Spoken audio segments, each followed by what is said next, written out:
Anak itu mengangkat senapannya, membidik ke arah tupai di depannya, tetapi dia tidak menarik pelatuk. Aksinya menarik perhatian seekor anjing. Ia mengamati setiap gerakan anak itu. Berpikir mungkin dia pemilik yang baik, jadi anjing itu pun mengikutinya. Melihat senapan di tangan anak itu, anjing itu menjadi sedikit takut. Tapi karena tak punya rumah, ia pun tetap mengikuti anak itu. Ketika mereka sampai di sungai, anak itu mengajak anjing itu mendekat dan mereka menjadi teman baik. Lalu anak itu memutuskan membawanya pulang, namun meninggalkannya di luar rumah. Dia menjelaskan situasinya pada orang tuanya, tapi orang tuanya tidak mengizinkannya memelihara anjing. Jadi ia pun menatap anjing itu dengan putus asa. Anjing kecil itu juga terbaring lesu di tanah. Keesokan harinya, ayahnya mengenali anjing itu sebagai milik seorang pemburu. Dia mengemudi dan mencoba mengembalikannya. Anak itu pun menurunkannya dari mobil dan menyerahkannya pada si pemburu. Tapi pemburu itu menendangnya tanpa ragu. Anak itu marah, tapi tidak bisa berbuat apa-apa. Keesokan harinya, pemburu itu berburu dengan anjing itu, dan dia kembali menendangnya. Anjing kecil itu lari dengan cepat. Pemburu mengangkat senapannya dan menembak. Untungnya tembakannya meleset, dan anjing itu kembali ke rumah anak itu.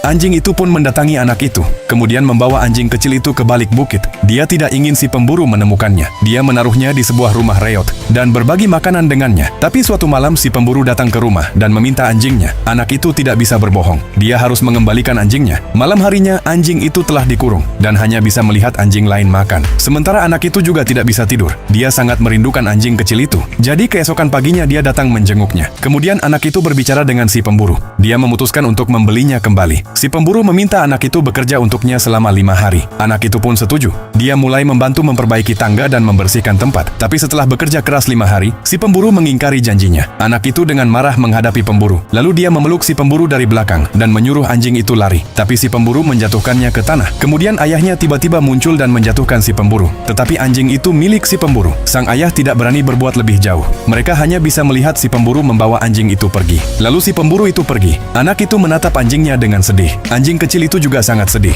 Namun kemudian mobil itu berhenti. Sepertinya si pemburu tersentuh oleh sesuatu. Jadi dia melepaskan anjing itu. Anak itu dan anjing kecil itu akhirnya bersama. Jadi pertanyaannya, apakah kamu percaya pada persahabatan antara manusia dan hewan?